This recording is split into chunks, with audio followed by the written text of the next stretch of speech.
गुरुर्ब्रह्मा गुरुर्विष्णु गुरुर्देवो महेश्वरः गुरुः साक्षात् परं ब्रह्म तस्मै श्रीगुरवे नमः। ज्ञानानन्दमयं देवं निर्मलस्फटिकाकृतिम् आधारं सर्वविद्यानां हयग्रीवमुपास्महे।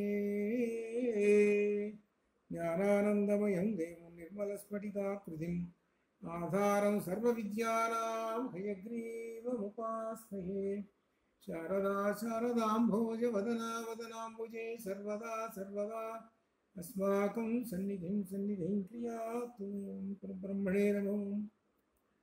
బ్రహ్మసూత్ర భాష్యంలో మనం యాజ్ఞవల్క్యుని యొక్క ప్రశ్నలకు సమాధానాలు అంటే యాజ్ఞవల్క్య యొక్క విజయయాత్రను గురించి మనం అధ్యయనం చేస్తున్నాము. ఇందులో అశ్వలుడు వేసిన ప్రశ్నలకు సమాధానం మొత్తం చెప్పుకున్నాము. ఆ తర్వాత ఆర్తభాగుడు అనేటువంటి మునివరుడు వచ్చి ఆయన ప్రశ్నలు వేస్తున్నాడు. ఆ ప్రశ్నల్లో ఈయన ఒక ప్రశ్న వేశాడు. పురుషుడు అనగా ఒక బ్రహ్మజ్ఞాని మరణించేస్తే అతడు పైకి పోతాడా లేదా అని ప్రశ్న వేశాడు. ఎవరు? ఆర్తభాగుడు. ప్రశ్న వేస్తే యాజ్ఞవల్క్యుడు సమాధానము నేతి నేతి అని చెప్పాడు. అంటే నేతి అంటే నా ఇతి అని అర్థం. అనగా మృత్యువునకు మృత్యు అయినటువంటి వాడెవరు? పరమాత్మ అని అర్థం అన్నమాట ఇక్కడ. కాబట్టి అటువంటి పరమాత్మను దర్శనము చేసుకున్నటువంటి వాడు పైకి పోడు. అనగా మరి పైకి పోడు అంటే మరి ఏమిటంటే జీవన్ముక్తుడు అవుతాడు అని అర్థం. అయితే జీవన్ముక్తుడు అవుతాడయ్యా, మరి శరీరం ఉంది కదా, ఆ శరీరం ఏమవుతుందంటే శరీరం క్రమక్రమంగా పాడైపోతుంది అని చెప్పటం. అది అనగా ఇహలోకంలోనే పరమాత్మ దర్శనం చేసుకున్నటువంటి వాడు జీవన్ముక్తుడు అవుతాడు అని సమాధానం ఆయన చెప్పాడు. అయితే ఈయన ఈ బ్రహ్మజ్ఞాని ఈ పరమాత్మ అభేదం చెంది ఏకమేవాద్వితీయం బ్రహ్మలోకి వెళ్ళిపోతాడు. ఎట్లా అంటే ఉదాహరణ, సముద్రం ఉన్నది, సముద్రంలో నుంచి తరంగాలు వస్తూ ఉన్నాయి. ఈ తరంగములు ఎక్కడి నుంచి పుట్టినాయి? సముద్రంలోనే పుట్టినాయి. ఆ పుట్టినటువంటి సముద్రంలో పుట్టిన తరంగాలు ఆ సముద్రంలోనే లీనమైపోతున్నాయి.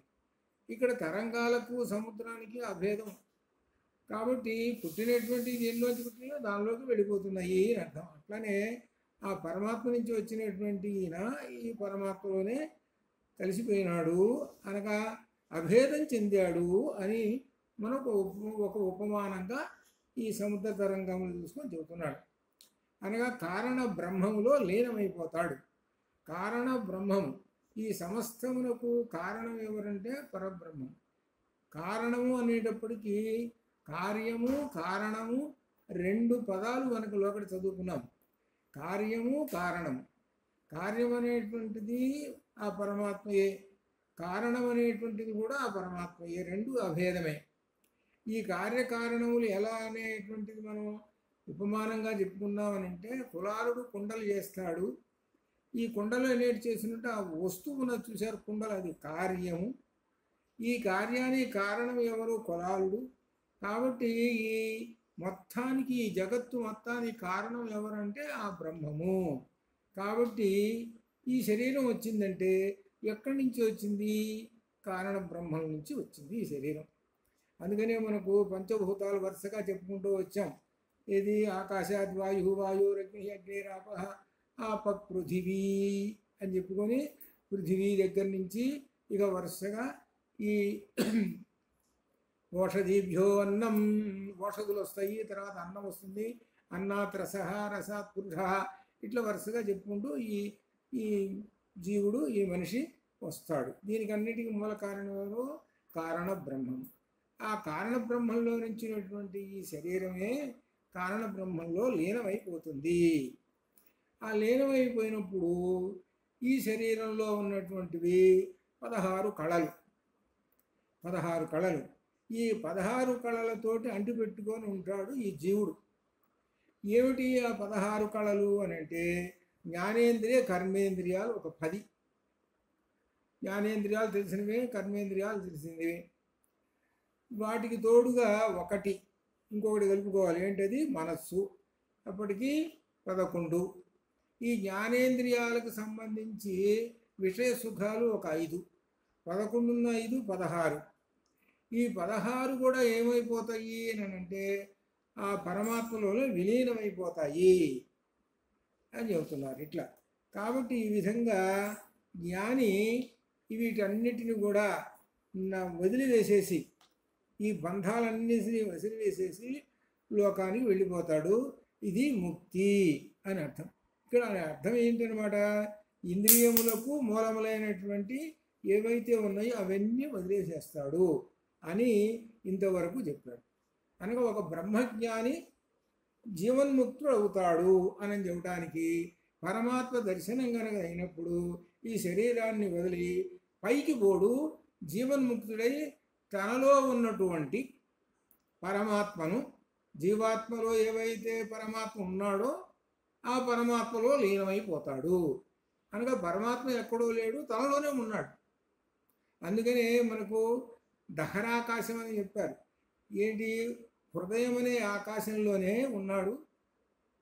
ఛాందోగ్యో దీనిలో కూడా కఠోపనిషత్తులో కూడా చెప్పాడు. కృతం బింబంతో ఛాయాతపో అని వరుసగా చెప్పుకుంటూ వచ్చాడు. అనగా ఛాయాతపంలో ఉన్నటువంటి జీవాత్మ పరమాత్మలను దర్శనం చేసుకోమని చెప్పారు.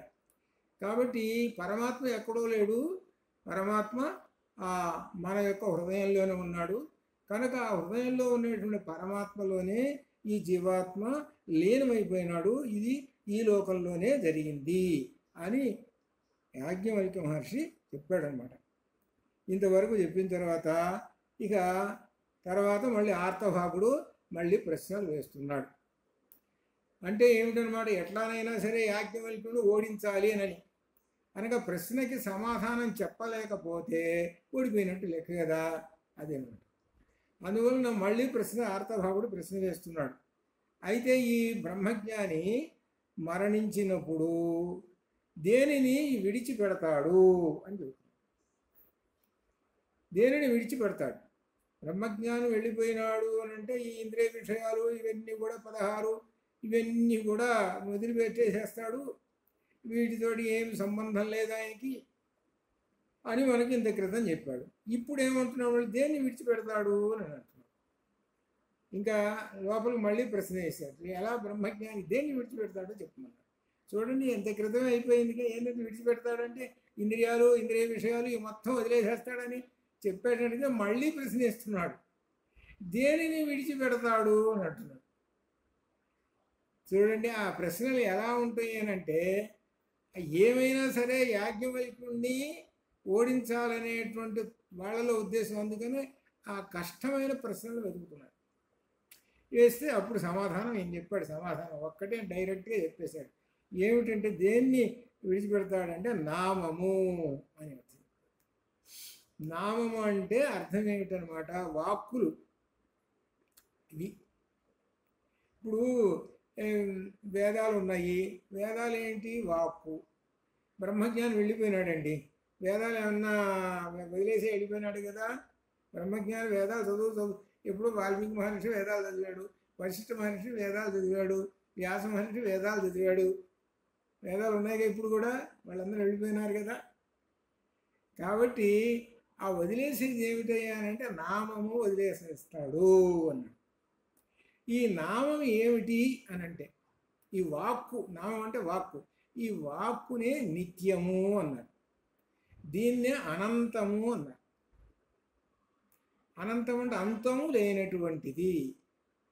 అందుకనే ఏం చెప్పారంటే వేదాలు చాలా ఉన్నాయండి, అనంతావై వేదా అని చెప్పుకుంటూ వచ్చారు. వేదములు అనంతములు, ఏదో 1 2 అని మనం చెప్పుకుంటున్నాం కదా, చాలా ఉన్నాయండి అంటే వేదములు అంటే వేద వాక్కులు, మంత్రాలు. ఇప్పుడు ఉదాహరణకు మనకి ఋగ్వేదం ఉంది, పుస్తకం ప్రింట్ అయ్యి ఉంది, యజుర్వేదం ఉంది, పుస్తకం ప్రింట్ అయ్యింది, కొన్ని మంత్రాలు ఉన్నాయి. కానీ అవి ఏంటి, మన దగ్గరకు వచ్చేటప్పటికి ఎన్నో ఉంటే 10% 5% వచ్చి ఉంటాయి. అందుకని అనంతావై వేదాహ అన్నారు. కాబట్టి ఎన్నో ఉన్నాయి. ఆ ఉన్న వాటిని ఆ ప్రాచీన కాలంలో చెవు ద్వారా మనస్సులో నిక్షిప్తం చేసుకొని వాళ్ళు చెప్పేవాళ్ళు. అందువల్ల శృతులని పేరు వచ్చింది. క్రమక్రమంగా ఈ మనిషికి ఆ శృతికి సంబంధించినటువంటి శక్తి తగ్గే కొద్దీ ఆ మంత్రాలని మళ్ళీ వాళ్ళు మనన చేసుకొని ధారణ చేసుకొని ఉండేటువంటి శక్తి ఎటు కూడా తగ్గిపోతుంది కదా. తగ్గిపోయే కొన్ని ఏమవుతుంది అనమాట, క్రమక్రమంగా అవి తగ్గుతాయి. చివరికి మన దగ్గరకు వచ్చేటప్పటికి ఇవి ప్రింట్ చేసేటప్పటికి వచ్చేటప్పటికి ఇన్ని జరిగినాయి మనకి ఇంతవరకు. అందుకనే ఒక మాట మాత్రం జరిగింది, అనంతావై వేదా అని చెప్పాడు. కాబట్టి ఈ మంత్రములు అనంతములు లెక్కలేనన్ని ఉన్నాయి అని అర్థం. అటువంటివి ఆ నామములు ఉన్నాయే వాక్కులు, అవి నిత్యత్వం, నిత్యము. నిత్యము అనే దానికి అర్థం ఏంటి? శాశ్వతము అని అర్థం. మరి నిత్యము శాశ్వతము అని ఎవరిని అంటున్నాము? పరమాత్మని అంటున్నాము. ఆ మాట ఎవరికి చెందుతుంది? నిత్యము అనే మాట పరమాత్మకు చెందుతుంది. నిత్యము అనేటువంటిది, శాశ్వతము అనేటువంటిది పరమాత్మకు చెందుతుంటుంది అన్నమాట. అది అనమాట ఆ వాక్కులు అనమాట. కాబట్టి ఇక్కడ ఏం చెబుతున్నారంటే ఈ వాక్కు అనంతమైనటువంటిది. అనంతమైనటువంటి ఆ వాక్కుల్ని ఉపాసకుడు దర్శించాడు.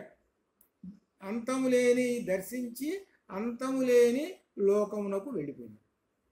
అనగా నామము చేత ఆ పరమాత్మను దర్శనం చేసుకున్నాడండి. నామం చేత పరమాత్మను దర్శనం. ఇప్పుడు ఉదాహరణకి మంత్రాలు ఉన్నాయి, మంత్రోపదేశాలు అని అంటాం మనం.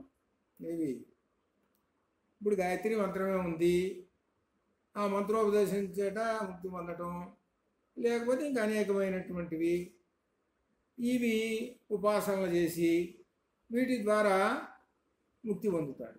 అనగా ఏమిటని ముక్తి పొందటానికి తగినటువంటివి ఈ నామములు, ఈ వాక్కులు. వీటి ద్వారా పరమాత్మను దర్శనం చేసుకొని అంతము లేని లోకమునకు వెళ్ళిపోతాడు. అనగా అర్థం ఏమిటనమాట, నామములన్నీ ఇక్కడ వదిలేసేసి ఆ పరమాత్మలో విలీనమైపోతాడు అని అర్థం. ఆ పరమాత్మయే ఇక్కడ వాక్కుని కూడా చెప్పుకోవచ్చు. వాగేవ బ్రహ్మ, ఆ వాగేవ బ్రహ్మలోనే లీనమైపోతాడు. తాను ఈ నామములన్నింటినీ వాక్కును ఉపాసన చేసి చివరికి వాగేవ బ్రహ్మలో, అక్షర పరబ్రహ్మంలో లీనమైపోతాడు. చివరికి అక్షర పరబ్రహ్మంలోనే లీనమైపోతాడు. ఇట్లా అనమాట. ఈ విధంగా చెబుతూ ఇంకా ఆ నిత్యమైనటువంటి ఈ వాక్కు ఉన్న చూశారు, ఈ వాక్కు అంతము లేనటువంటిది, నిత్యత్వము కలిగినటువంటిది. కాబట్టి నిత్యమైనటువంటి వాక్కును ఉపాసించువాడు ముక్తిని పొందును అని ఈయన ఒక డెఫినేషన్ చేసేసాడు. నిత్యమైన వాక్కును ఉపాసించువాడు ముక్తిని పొందును. అందుకనే కొంతమంది ఏం చదువు రాకపోయినా ఏమైనా సరే రామనామం చేసుకుంటూ కూర్చుంటారు. కొంతమంది ఏమో పంచాక్షరి అంటారు, కొంతమంది అష్టాక్షరి అంటారు, ద్వాదశాక్షరి అంటారు. మొత్తం మీద ఈ నామాలు ఏది ఈ తక్కువ, ఈ భాష తక్కువ వచ్చిన వాళ్ళు, ఇంకా కొద్దిగా ఎక్కువ వచ్చినటువంటి వాళ్ళు ఇంకా పారాయణలు, ఇంకోపాసనలు, ఇంకా ఇంకా ఇంకా ఇట్లా ఈ విధంగా ఈ నిత్యమైనటువంటి వాక్కును ఉపాసన చేసి ముక్తిని పొందుతారు అని చెప్తున్నారు. ఇది ఇక్కడ చెప్తున్నటువంటి విశేషమైనటువంటి. ఈ వాక్కుకి అధిదేవతలు అనే ఒక మాట నేను చెబుతున్నారు. ఇక్కడ అధిదేవతలు విశ్వే దేవతలు అని చెబుతున్నారు. విశ్వే దేవతలు మనకు ఆబ్దికల్లో వస్తుంటారు విశ్వే దేవతలు. కానీ ఇక్కడ చెబుతున్నటువంటి ఈ విశ్వే దేవతలు ఈ నామానికి వాక్కుకి అధిదేవతలు అని చెబుతున్నారు. ఈ విశ్వే దేవతలను ఆత్మరూపంగా భావన చేసి ఉపాసకుడు ఉపాసన చేస్తుంటాడు. కాబట్టి ఆ దేవతలను అనంతత్వం చేత భావించుకొని ముక్తి పొందుతాడు, అంతము లేని లోకాలకు వెళ్ళిపోతాడు అని చెప్తాడు. చివరికి మొత్తం మీద తేల్చింది ఏమిటయ్యానంటే వాక్కు వలన ముక్తిని పొందుతాడు అని తేల్చాడు. అంతక్రితం ఏం చెప్పాడు అంటే ఈ బ్రహ్మజ్ఞానం ఎలా అంటే ఇవి ఉన్నాయే ఏవంటే ఆయన పైకి ప్రాణం పైకి పోతాడా పోడా ఆయన అన్నప్పుడు పరమాత్మ దర్శనం వలన అనగా జీవాత్మ పరమాత్మ దర్శనం చేసుకొని ఇక్కడే అన్నాడు. ఎలా దర్శనం చేసుకుంటాడయ్యా అని అంటే అంత క్రితం ఏం చెప్పాడు? ఇంద్రియాలు ఇంద్రియ విషయాల గురించి చెప్పినప్పుడు గ్రహములు అతిగ్రహములు అని మాట చెప్పాడు. దాని కనెక్షన్ ఏం చేశాడు అనమాట? ఈ బ్రహ్మజ్ఞాని పైకి పోతాడా లేదని కనెక్షన్ ఇచ్చాడు. దానికి కనెక్షన్ ఎట్లా ఇచ్చాడు? నామం ఉన్నది కదా, ఈయన నామం అంటే వాక్కును ఉపాసించటం అనేటువంటిది కదా, ఈయన ఏం చెబుతాడో చూద్దామని వాక్కును అనగా చివరికి బ్రహ్మజ్ఞాని ఇంద్రియ విషయములను వదిలేసేస్తాడు.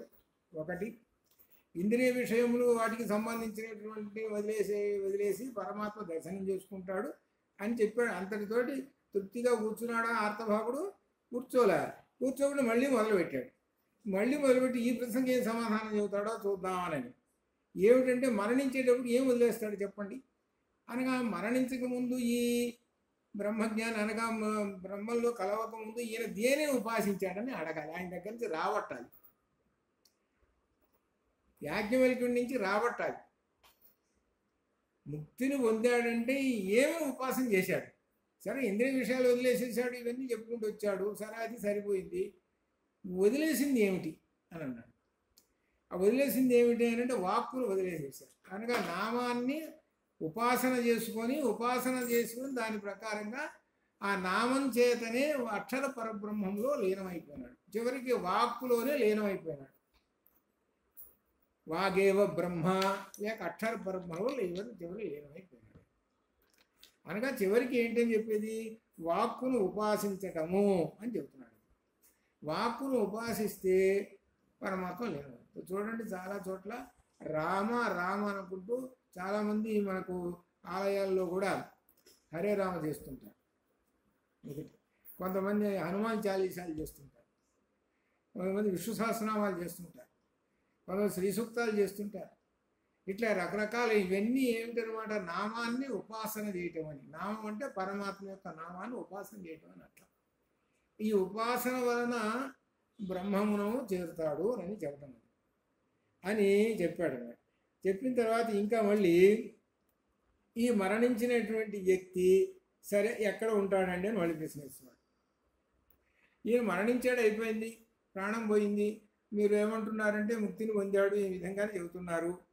అయితే ఇప్పుడు ఈయన ఎక్కడ ఉంటాడు అని చెబుతున్నారు. ఈయన ఇంద్రియములు మొదలైనటువంటివన్నీ కూడా ఆయా స్థానంలోకి వెళ్ళిపోతాయి. మరి చివరికి ఈ మనిషి ఎక్కడ ఉంటాడు? ఈ మనిషి ఎక్కడ ఉంటాడో చెప్పండి. ఇప్పుడు చెప్పే మనిషి ఎవరు? సామాన్యమైన మనిషి. ఇంత క్రితం బ్రహ్మజ్ఞాని, ఇంత క్రితం చెప్పుకున్నదంతా బ్రహ్మజ్ఞాని. బ్రహ్మజ్ఞానికి ఎంతసేపటికి వాక్కు మీదనే ఉంటాడు బ్రహ్మజ్ఞాని. వాగేవ బ్రహ్మ అంటాడు, అక్షర పరబ్రహ్మాన్ని ఉపాసిస్తుంటాడు. అందరూ లేరుగా మరి ఎట్లా? కాబట్టి ఈ సామాన్యమైనటువంటి వాడు ఉంటాడు. అనగా వాళ్ళు కొంతమంది దానాలు చేసేవాళ్ళు, ధర్మాలు చేసేటువంటి వాళ్ళు, ఇట్లా రకరకములైనటువంటి వాళ్ళు ఉంటారు. వాళ్ళని గురించి అడుగుతున్నాడు. వీళ్ళు ఎక్కడికి పోతారో చెప్పండి అంటున్నాడు. ఇటువంటి వాళ్ళు దాన ధర్మాలు చేశారు కదా, వీళ్ళు ఎక్కడికి పోతారు అని ప్రశ్న వేస్తున్నాడు. అంటే అప్పుడు ఆయనలో ఉన్నటువంటి ఇంద్రియాలు ఉన్నాయి, ఈ జ్ఞానేంద్రియాలు, కర్మేంద్రియాలు, ఇవన్నీ ఏమవుతాయి అంటే అవి వాటి స్థానాల్లోకి వెళ్ళిపోతాయి. ఆయన వదిలేసినాయి, ఇంద్రియాలు వేసి వాటి స్థానాలు వెళ్ళిపోయినాయి. ఒక రకంగా చెప్పాలంటే వాటి స్థానాలు అంటే ఏమిటంటే 5 ఇంద్రియాలకి 5 భూతాలు, 5 పంచభూతాలు. చెవులున్నాయి, ఆకాశంలో లీనమైంది. కళ్ళున్నాయి, అగ్నిలో లీనమైంది. నాసిక ఉన్నది, పృథ్వీలో లీనమైంది. చర్మం ఉన్నది, వాయువులో లీనమైంది. నాలుకున్నది, నీళ్లలో లీనమైంది. అంటే పంచభూతాల నుంచి వచ్చినటువంటి ఇంద్రియాలు ఏవైతే ఉన్నాయో చివరి పంచభూతాల్లో లీనమైపోయినాయి అని అర్థం. పంచత్వం పొందినాయి అని అర్థం. అని వెళ్ళిపోయాయి. అయితే మరి ఈ మనిషి ఉన్నాడే, ఈ జీవుడు ఉన్నాడే, వాడి సంగతి చెప్పండి అంటున్నాడు. అని అంటే అప్పుడు యాజ్ఞవల్క్య మహర్షి ఆర్తభావుని అంటాడు, అయ్యా ఇది 10 మంది ముందు చెప్పేది కాదు, ఇది రహస్యమైనటువంటి. ఇప్పుడు సభ చూద్దామంటే 1000 మంది కూర్చొని ఉన్నారు కాబట్టి చేతిలో చెయ్యేసి ఆర్తభాగుని కొంచెం రహస్యంగా నీతో మాట్లాడాలి రావయ్యా అని నా గదిలో తీసుకుపోయినాడు. ఇక్కడ చెప్పుకోవాలి మనం దీనికి సమాధానం, ఇది 10 మందిలో చెప్పేది కాదు ఇది అని.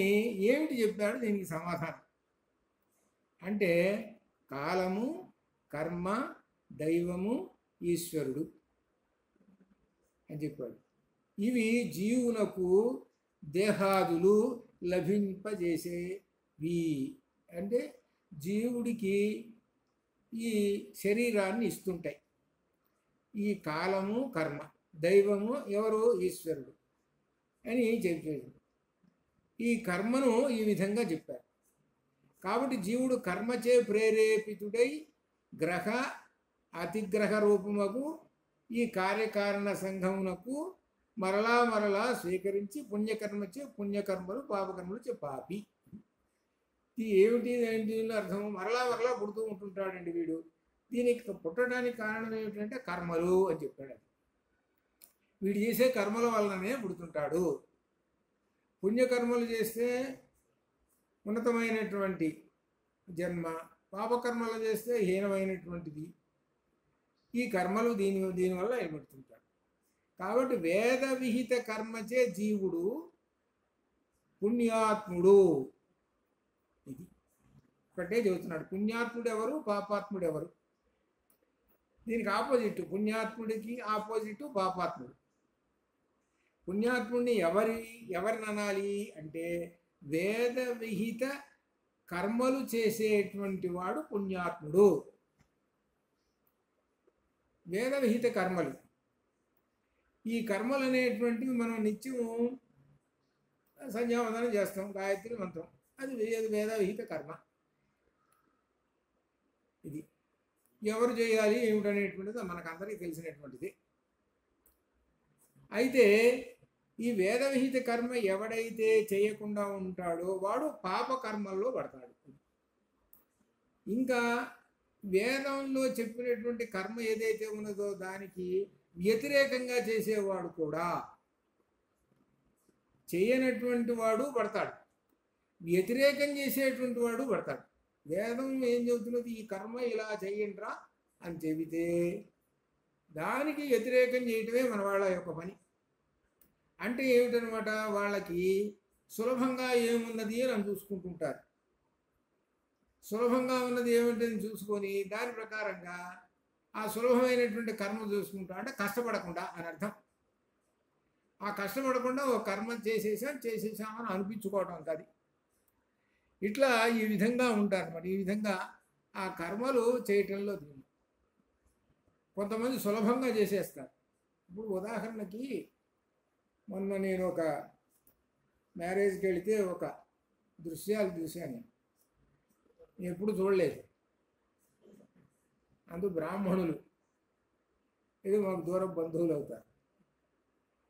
అందులో ఏమున్నది అంటే పెళ్ళి కొడుకు పెళ్ళి కూతురు. మనకు సినిమాలు, మేము ఇప్పుడు నేను సినిమాలు చూడటం సుమారు 20 ఏళ్ళు అయింది మా అనుకోని. ఏదో ఉద్యోగాలు చేసేటప్పుడు ఏదో అప్పుడు ఒకటి అప్పుడు చూసేవాడు. సినిమాల్లో ఏముంటాయంటే హీరో హీరోయిన్లు డ్యూయట్ సాంగ్స్ అని, లవ్ సాంగ్స్ అని, రకరకాలైనటువంటివి, చట్టాపట్టాలు వేసుకునే ఈ విధంగా రకరకాలు ఉంటాయి అనేటువంటిది మనకే చదివినటువంటిది. అది అప్పుడు చూసాం. ఇప్పుడు ఏదో ఎన్ని మార్పులు వచ్చినా కూడా మాకు తెలియదు కూడా. చూస్తే మనం ఏం చేశారంటే సినిమా ఫక్కీలో వాళ్ళిద్దరూ వీడి ఒళ్ళో ఆ అమ్మాయి కూర్చోటం ఒకటి, వీళ్ళిద్దరు చట్టాపట్టాలు పరిగెత్తారు. సినిమాల్లో అంతే కదా. అదిగాక వీళ్ళిద్దరూ తలకాయలు మోటించుకొని ముద్దులు పెట్టుకోవడం. ఇదంతా ఒక సినిమా తీసుకున్నారు. సినిమా తీసుకొని 10 మందిలో ఆడిస్తున్నారు. అంటే మనం వెళ్తాంగా చూడటానికి వెళ్తే ఈ నడుమ ఏం చూస్తున్నారంటే పెద్ద స్క్రీన్ ఒకటి పెట్టి అక్కడ ఏం జరుగుతున్నదో అంతా చూపిస్తుంటారు. ఇదంతా చూపిస్తున్నారు. దృష్టి ఎటు ఉన్నదంటే మా దృష్టి వాళ్ళు ఏం చేస్తున్నారు, అక్కడ ఏం మంత్రాలు చూస్తున్నారు అది లేదు. ఈ సినిమా చూస్తున్నాం, హీరో హీరోయిన్లు చూస్తున్నాం.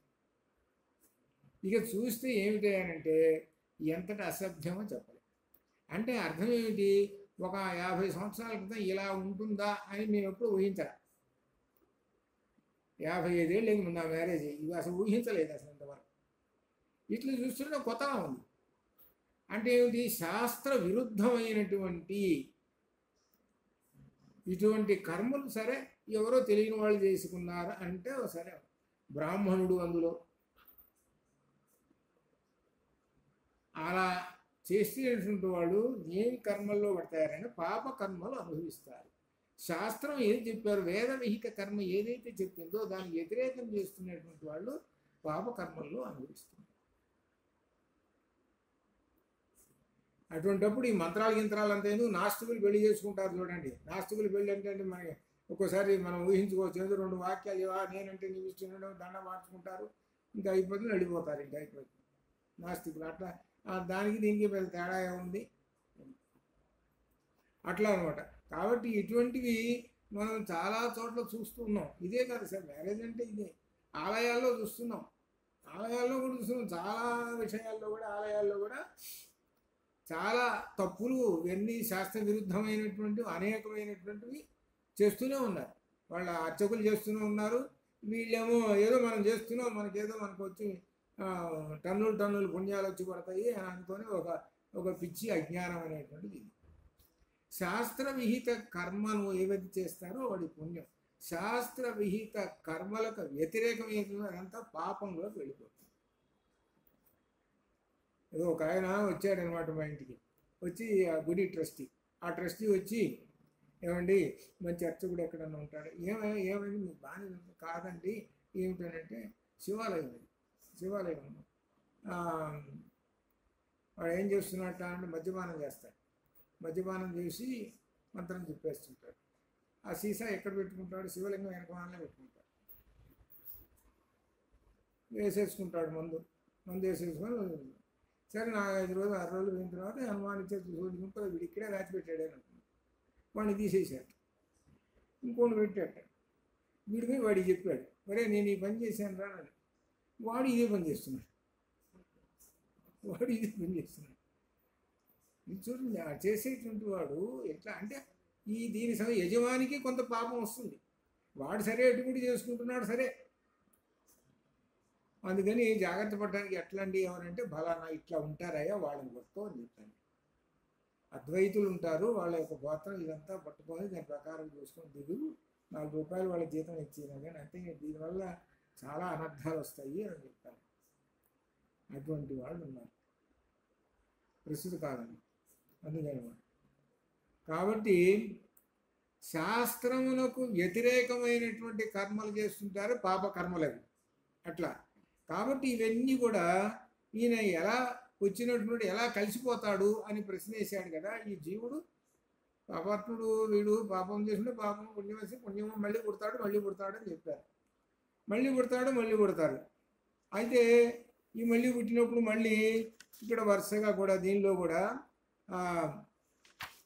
తన యొక్క శరీరాలు ఏవైతే ఉన్నాయో అవన్నీ ఇందాక కూడా చెప్పుకుని పంచభూతాల్లో కలిసిపోతాయి. అలానే హృదయం ఉందంటే ఆకాశంలో కలిసిపోతుంటుంది.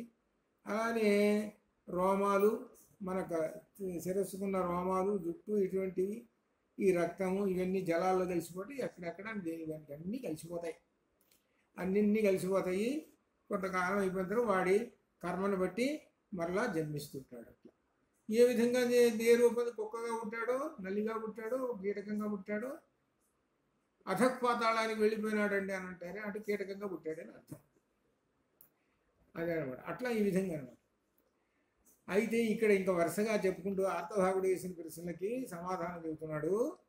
వాక్కు, కన్ను మొదలగు ఇవన్నీ కూడా ఇంద్రియములు, అధిష్టాన దేవతలు. ఇవన్నీ ఏం చెబుతున్నాడు? ముక్తికి ముందుగా ఇవి ఇంద్రియములు విలీనము కావు. ఈ అధిష్టాన దేవతలు ముక్తికి ముందుగా విలీనం కావు. ముక్తి పొందినప్పుడు వాక్కులో అట్లా ఈ ఇంద్రియాలు దేనికి దానికి విలీనం అయిపోతాయి. ఇవి ఏం చెబుతున్నాడు? ఇవి ముక్తికి ముందు దేవతలచే అధిష్ఠించబడని ఇంద్రియములు. ఉదాహరణ ఇక్కడ ఒక విశేషం చెబుతున్నాడు. ఆ ఇంద్రియములు ఆ ఉదాహరణకి ఆ ఇంద్రియాలు ఉన్నాయండి, ఆ ఇంద్రియములు పనిచేయాలి. పనిచేయాలంటే ఇక్కడ ఒక ఉదాహరణ చెబుతున్నాడు, పోలిక. ఏమిటంటే కొడవలి అనేటువంటిది మనం చూసాం. ఇప్పుడు వీళ్ళు అమెరికా వాళ్ళకి తెలియదు కొడవలి అంటే అట్టా ఉంటుంది, వాళ్ళకి తెలియదు. కొన్ని కుఠారము ఎట్లా ఉంటుందో తెలుసా అని, అది కూడా తెలియదేమో. కొడవలి చూసారా లేదా? కుఠారం చూసారా? కొడవలి చూసి ఉంటారు. కొడవలి చూసారా? గడ్డికి వస్తుంటారా? అది అన్నమాట. అది దానికి ఆ కొడవలికి ఆ ఇనప ముక్కకి పిడి ఒకటి తగిలిస్తాం, ఇదే చెక్కది తగిలిస్తే అప్పుడు పట్టుకొని చేయొచ్చు, ఇది కార్యక్రమం దాని సంగతి చేయొచ్చు. ఇప్పుడు ఆ పిడిని తీసి అవతల వాడేసాము అనుకోండి, అది ఉన్నా ప్రయోజనం లేదు, అది ఉన్నా ఏం ప్రయోజనం లేదు. అట్లనే కొడవలికి ఆ కర్రను తీసివేసేసాము, అవతల వారేసేసాము. ఈ అవతల వారేసాము, ఇక లోపల ఆ కొడవలి ఆ చక్కెర అవతల వారేసాము, లోపల మాత్రం ఉంది అది ఇనప ముక్క. అది తనంతట తాను ఏం చేయలేదు. ఇంకా ఇంద్రియాలు పడుకొని నిద్రపోతున్నాయి, ఏమీ చేయలేకపోయింది. ఇంద్రియాలు ఏమీ చేయలేక ఏ పని అయినా చేయటకు చేతగాని పరిస్థితిలో ఉంటాడు ఈ జీవుడు. ఆ జీవుడు అప్పుడు స్థూల దేహాన్ని విడిచి ఇంకా నా నెలలో ఏం పనిచేయటం లేదయ్యా, నా ఇంద్రియాలు ఏం పనిచేయటం లేదు, కాబట్టి ఇంద్రియాలన్నీ కూడా రిటైర్ అయిపోయినాయి, వార్ధక్యం పొందినాయి అనే విధంగా అనుకొని ఇంకా ఆయన ఏం చేస్తాడనంటే ఆ స్థూల దేహాన్ని వదిలివేసేసి ఆ పరమాత్మని ఆశ్రయిస్తాడు అని చెప్పాడు. ఇట్లా ఆర్తభాగుడు వేసినటువంటి ప్రశ్నలకి యాజ్ఞవల్క్యుడు చెప్పినటువంటి సమాధానాలు. ఈ సమాధానాలు చెప్పినటువంటి దానిలో ఈ మనిషి, ఇప్పుడు మనం చెప్పుడు సామాన్యమైన మనిషి, మొట్టమొదటి ఇందాక చెప్పుకున్న బ్రహ్మజ్ఞాని గురించి చెప్పుకున్నాం. ఈ మనిషి ఎవరు? సామాన్యమైన మనిషి. ఈయన కర్మల వలన, ఈ సామాన్యమైన మనిషి కర్మల వలన తను చేసుకున్నటువంటి పుణ్యకర్మలు పాపకర్మలు దాని ప్రకారంగా జన్మలు తీసుకుంటుంటాడు. ఈ జన్మలు తీసుకుంటూ ఈయన ఎట్లా వెళ్ళిపోతాడయ్యా అని అంటే, తనలో ఉండేటువంటి ఇంద్రియాలు పనిచేయవు. ఈ పనిచేయలేవు కాబట్టి ఇంకేం చేస్తాడంటే ఆ వార్ధక్య దశను దాని అర్థం దీనిలో కలిసిపోతాడు. మళ్ళీ స్థూల దేహాన్ని వదిలివేసేసి ఈ ప్రపంచంలో పంచత్వం పొందుతాడు అని అర్థం. పంచత్వం అని అంటే అర్థం ఏంటి? పంచభూతాల్లో కలిసిపోతాడు అనగా మరలా పుడతాడు. వీడు మరలా పుట్టేటువంటి విధానం చెప్పుకుంటూ వచ్చాడు ఈ సామాన్యుడైనటువంటి వాడు. వీడు కేవలం కర్మల వలననే అని చెప్పాడు. ఏ కర్మ చేస్తాడో ఆ కర్మల వలననే అని అర్థం అని ఈ విధంగా చెప్పేటప్పటికీ ఆర్తభాగుడు వేసిన ప్రశ్నకి యాజ్ఞవల్క్య మహర్షి సమాధానం చెప్పాడు. ఇక ఆర్తభాగుడి దగ్గర ప్రశ్నలు లేవు. ఇక మౌనంగా కూర్చున్నాడు, కానీ మాట్లాడు. ఇప్పుడు ఇద్దరిని గెలిచాడు. ఇద్దరిని గెలిచేటప్పటికి ఇక వీళ్ళు ఉన్నారు కదా, చాలామంది ఉన్నారు కదా, ఇంకొక ఆయన వచ్చాడండి ముందుకి. ఆయన భుజ్యుడు అనేటువంటి ఆయన వచ్చాడు. ఈయన కాస్త తికమక పెట్టాడు. యాజ్ఞవల్క్యుడిని ఏదో అంటారు చూసో, ఏదో ఉద్యోగానికి పోతే క్వశ్చన్స్లో కొంచెం తికమక పెడతారని, వీడు తట్టుకుంటాడా లేదా ఏం చెబుతాడా చూద్దామని అట్లే కాస్త తికమక పెట్టాడు. వాడిని ఎన్ని తికమకలు పెట్టినా కానీ ధీరుడైనటువంటి యాజ్ఞవల్క్యుడి ముందే శాపం ఇవేది. అందుకని యాజ్ఞవల్క్యుడిని ధీరుడు అన్నారు. ఈయన మొదలుపెట్టాడండి. ఎవరు? భుజ్యుడు అనేటువంటి ఆయన మొదలుపెట్టాడు. ఈ మొదలుపెట్టి ఈయన ఏమని ప్రారంభం చేశాడంటే, దీనిలో విశేషంగా ముందు ఒక విశేషాన్ని చెప్పుకుంటూ వచ్చాడు. ఏమిటంటే వీళ్ళ ఈ యజుర్వేదం అధ్యయనం చేసేవాళ్ళు కొంతమంది, వీళ్ళు మద్రదేశం వెళ్ళారు. మనకు ఇందులో ఈ ఛాందోగ్యంలోనూ బృహదారణ్యోపనిషత్తులో దేశాల పేర్లు వస్తాయి. అప్పుడు దేశాల పేర్లు దేశం మద్ర. ఈ మద్ర దేశం ఏం వస్తుందంటే ఇప్పుడు మన అస్సాం ఇటువైపు ఉండేటువంటి మద్ర దేశం, అటువైపున ఉండేటువంటి వాటిలో ఏవో ఇప్పుడు ఉన్నటువంటి అట్లా అనమాట. ఆ మద్ర దేశానికి వెళ్ళారట. ఒకళ్ళ ఇంటికి వెళ్ళారు. ఒకళ్ళ ఇంటికి వెళ్ళిన తర్వాత ఆ ఇంట్లో చేరారు. చేరిన తర్వాత ఆ ఇంట్లో ఉన్నటువంటి ఆయనకి ఒక కుమార్తె ఉంది. ఆయన పేరు ఏంటి అని అంటే పతంజలుడు కాదు, పతంచెలుడు, పతంచెలుడు. ఆయనకు కుమార్తె ఉంది. సరే, ఆ కుమార్తెను ఒకానొక గంధర్వుడు ఆవేశం చేసి ఉన్నాడు. అనగా ఆమె పైకి కనపడుతున్నది కానీ ఆమెలో ఎవడున్నాడు అని ఒక గంధర్వుడు కూర్చున్నట్ట. ఒక గంధర్వుడు ఉన్నాడు. అయితే వీళ్ళు కనిపెట్టారు, ఎవరు నువ్వు అన్నాడు. అనేటప్పటికీ ఆమెలో ఉన్నటువంటి ఆ గంధర్వుడు నేను సుధన్వుడును అని చెప్పాట. సుధన్వుడు అని చెప్పాడు. అయితే మేము లోకముల అంతము గురించి ప్రశ్నించామండి ఆ సుధన్వుడిని. అప్పుడు ఆయన ఏం చెప్పాడంటే లోకముల యొక్క అంతముల గురించి చెప్పండి. అంతముల గురించి చెప్పాలి అని అంటే ఇక్కడ లోకానికి అంతములు అని అంటే అర్థం ఏంటి? లోకంబులు లోకేశులు తెగిన తుది అలోకంబగు పెంజీకటి అవతల నెవ్వడు వెలుంగు నేకాకృతిని. అది అర్థం. అది అడిగింది వీళ్ళు. చూసుకోండి, లోకాలకు అంతం అంటే లోకాలకు అంతం ఎవరైనా పెంచీకటి అవతల ఎవరైనా పరబ్రహ్మం అని అర్థం. అది ప్రశ్న చేసింది వీళ్ళు. సుధన్వుడిని ప్రశ్న వేశారు. ఆ సుధన్వుడిని ప్రశ్న వేస్తే అయితే ఆ పాపములన్నీ పోతే అప్పుడు ఆ లోకములకు అంతములకి అక్కడున్న ఇక్కడ చేరతాడు అని చెబుతూ అలా పాపాలు పోగొట్టేటువంటి వాళ్ళు ఎక్కడ ఉన్నారు అని ప్రశ్నించారు. పాపాలన్నీ పోగొట్టేటువంటి వాళ్ళు ఎవరు, ఎక్కడున్నారు, ఏమిటి చెప్పండి ఇలా అని చెబితే ఆ పాపాలను పోగొట్టేటువంటి ఏమిటంటే ఒక విశేషమైనది, అదే అశ్వమేధ యాగము. ఆ అశ్వమేధ యాగం చేసే వాళ్ళనే పారీక్షితులు అంటారు. ఇది పదం. మన వేదంలో చెప్పుకున్న మాట పారీక్షితులు. వాళ్ళని పారీక్షితులు అంటారు. ఆ పారీక్షితులు అశ్వమేధం చేసేటువంటి వాళ్ళు. సరే అని చెప్పాడు. అయితే వాళ్ళు ఎక్కడున్నారండి అని సుధన్వుడిని అడిగారు. సుధన్వుడిని అడిగితే పోగొట్టే పారీక్షితులు ఎక్కడ ఉన్నారు అని అడిగితే ఆయన ఏదో చెప్పాట. ఇంతవరకు వాళ్ళ ఇంటికి వెళ్ళి ఆమెలో ఉన్నటువంటి ఒక గంధర్వుడిని తోటి మాట్లాడి ఆ గంధర్వుడు ఏం చెప్పాడు, పారీక్షితులు అని సమాధానం చెప్పాడు. అంతే. ఆ మాట పట్టుకున్నారు వీళ్ళు. ఈ మాట పట్టుకొని వీళ్ళు ఏం చేశారు, ఈ విధంగా బయటకు వచ్చేసేసి ఇప్పుడు భుజ్యుడు అంటున్నాడు.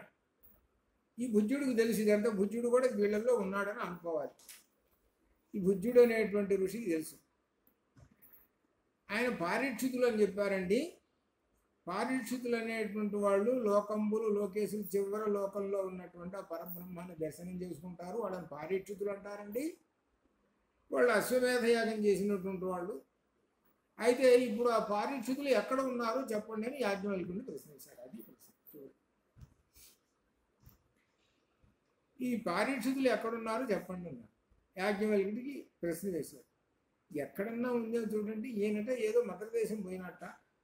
మద్రదేశం పోతే ఎవరినో చూశాట. అడిగితే వాళ్ళతో పారీక్షితులు అన్నారట. పారీక్షితులు అన్నారు కదా, మరి అక్కడ అన్నీ తెలుసుకొని రావచ్చు కదా. ఏదో తెలుసుకున్నాడు వాడికి. ఆయన చెప్పాడు పారీక్షితులు అంటే చెప్పాడు. అదంతా తన మనసులో పెట్టుకున్నాడు. ఈయనేం చెబుతాడో చూద్దాం. అది ప్లాన్. ఈయనేం చెబుతాడో చూద్దాం. పారీక్షితులు ఎక్కడున్నారో చెప్పండి వాళ్ళ సంగతి అని ప్రశ్న వేశారు. వాళ్ళు బుద్ధుడు వేశాడు. వేస్తే దానికి యాజ్ఞవల్క్యుడు సమాధానం. వారి స్థానాలు, వారు ఎక్కడెక్కడికి చేరతారు, ఈ పారీక్షితులు అశ్వమేధయాగం చేసినటువంటి వాళ్ళ గురించి ఈ విధంగా చెబుతున్నాడు. ఏమిటంటే దీనిలో సూర్యుని యొక్క రథము ఉన్నది. సూర్యుని యొక్క రథం, ఈ దేవరథం అంటారు. సూర్యుని యొక్క రథాన్ని దేవరథము అంటారు. ఈ రథము ఉదయం బయలుదేరుతుంది. ఉదయం బయలుదేరి సాయంకాలం 6 గంటలకి తన యొక్క లాస్ట్ స్టేజ్ చేరేస్తుంది. అంటే అస్తమయం అయింది అని అర్థం. ఉదయం నుంచి పరిగెత్తుతూ ఉన్నదండి. మనం ఉదయం నుంచి కారు నడిపామనుకోండి, వదిలిపెట్టకుండా 6 గంటల నుంచి సాయంకాలం 6 గంటల దాకా నడుపుతూ పోతున్నాం అనుకోండి, 6 గంటలు కాగానే మానేస్తాం. అప్పుడు ఎన్ని కిలోమీటర్లు వచ్చామా అని చూస్తే వచ్చామండి 500 కిలోమీటర్లు అని ఒక దూరాన్ని మనం లెక్క వేసుకుంటాం. అట్లానే ఇక్కడ కూడా ఈ రథం బయలుదేరి సాయంకాలం కల్లా చేరిందండి. ఆ చేరిన తర్వాత కొంత దూరం, ఎంతో కొంత దూరం వెళ్ళిపోయింది ఆ రథం. దీన్ని ఏమన్నారు? ఇది దేవరథ్యాహ్నము అన్నారు. దేవరథ అహ్నము. అహ్నం అంటే పగలు. పగలు ఆదిత్యుడు రథం మీద వెళ్ళాడు. ఆ రథం మీద వెళ్ళినటువంటి ఆ దూరం ఒక స్పీడ్ తోటి వెళ్ళాడండి. ఇప్పుడు చూసుకోండి, మనకి ఏది మనకు అనిపిస్తుంటుంది, ఉదయం 6 చూస్తుంటే స్లోగా ఉన్నాడే, స్పీడ్ తగ్గించేటట్టుకుంటే ఒక్కసారి స్పీడ్ అమ్ముకోలేదైనా అని అనిపిస్తుంది. ఏది సూర్యోదయం అయ్యేటప్పుడు ఎర్రగా ఉంటుంది చంద్రబింబం, నెమ్మదిగా వస్తుంటాడు, స్లోగా వస్తుంటాడు. స్లోగా వచ్చి కొంతసేపు 8-8:30 చూసే స్పీడ్ పెంచాడని, అక్కడి నుంచి 12 దాకా అబ్బో టకా టకా టకా లాడిస్తున్నాడు, స్పీడ్ పెంచేసేసాడని అని ఈ విధంగా మనం అనుకుంటాం. అంటే అర్థం ఏంటంటే నెమ్మదిగా అలా వస్తూ ఇట్లా ఇస్తున్నాడు. ఆ వేగం ఒక వేగం పెట్టుకొని ఆయన నడుపుతూ ఉన్నాడు. ఆ రథ వేగం ఒక రోజు ఒక పగలు ఎంత దూరము కొలవబడునో కొంత దూరం వెళ్ళిపోయినాడే. అట్టి ఆ దేశము యొక్క పరిమాణము ఏది గలదు అంటే కొంత దూరం వెళ్ళిపోయినాడు. ఆ దేశం యొక్క పరిమాణము ఏది గలదో అది ఒక దేవరథ్యాహ్నము. అది ఒక దేశం. అంటే ఈ దేశం ఉందండి, అమెరికా ఉంది. అమెరికాలో ఉదయం 6 గంటలు, సాయంకాలం 6 గంటల దాకా. ఈ దేశంలో ఈ సూర్యుని యొక్క దూరం, ఈ దేశం యొక్క దూరం ఇంత అనేటువంటిది. ఇప్పుడు మనం రథం కారులో వెళితే 500 కిలోమీటర్లు వచ్చాం, అక్కడి నుంచి ఇక్కడికి అనుకోవటంలా మనం. అట్లానే ఈ విధంగా ఇంత దూరం ఉన్నది ఈ దేశం అనేటువంటిది ఒక లెక్కలో వేసుకుంటాం. అట్లనే ఈయన ఆ దేశం యొక్క పరిమాణం తెలుస్తూ ఉన్నది అని అర్థం. ఈ దేశం యొక్క పరిమాణం కొలత అంటే అర్థం ఏంటి? ఇప్పుడు హైదరాబాద్ నుంచి అది వరంగల్లో లేకపోతే ఎక్కడో ఉంది, ఓహో ఇంత పరిమాణంలో ఉంది అని లెక్క వేసుకుంటాం. అట్లనే ఒక పరిమాణం అనేటువంటిది ఉన్నది. ఒక్కొక్క దేశానికి ఈ విధంగా పరిమాణం అనేటువంటిది ఎలా చెబుతున్నామంటే సూర్యరథం యొక్క గమనాన్ని బట్టి అది చివరి. సూర్యుడు నడక, సాయంకాలం దాకా నడక, అది దాని. కాబట్టి దీన్ని దేవరథ్యాహ్నము అంటామండి అని చెప్పాడు. అయితే ఈ లోకాన్ని ఒక లోకానిలో ఉన్నాడు ఆయన, దేవరథ్యాహ్నం. ఇక్కడ విశేషం ఈ లోకము అటువంటి 32 దేవరథ్యాహ్నములు గలది. ఈ లోకం అంటే ఈ బ్రహ్మాండము. ఇది అర్థం. ఈ బ్రహ్మాండము 32 దేవరథ్యాహ్నములు గలది అని అనగా ఎంతో కొంత దూరం ఉన్నది. ఆ దూరం ఏమిటి అన్నట్టు ఆ దూరము ఇంటూ 32 అంత పొడవైనటువంటిది ఈ దేవరథ్యాహ్నము, అంత పరిమాణం కలిగినటువంటిది ఈ లోకము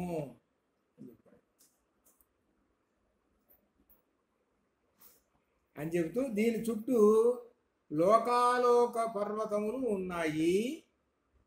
అదే బ్రహ్మాండము. దానినే విరాట్ పురుషుడు అన్నారు. ఈ బ్రహ్మాండంలోనే సమస్త ప్రాణులు తమ కర్మఫలాలను అనుభవిస్తూ ఉంటుంటాయి. అదే ఈ లోకం.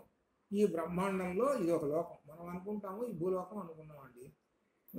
ఇంకా ఎన్ని లోకాలు ఉన్నాయో ఈ బ్రహ్మాండంలో, అది అర్థం.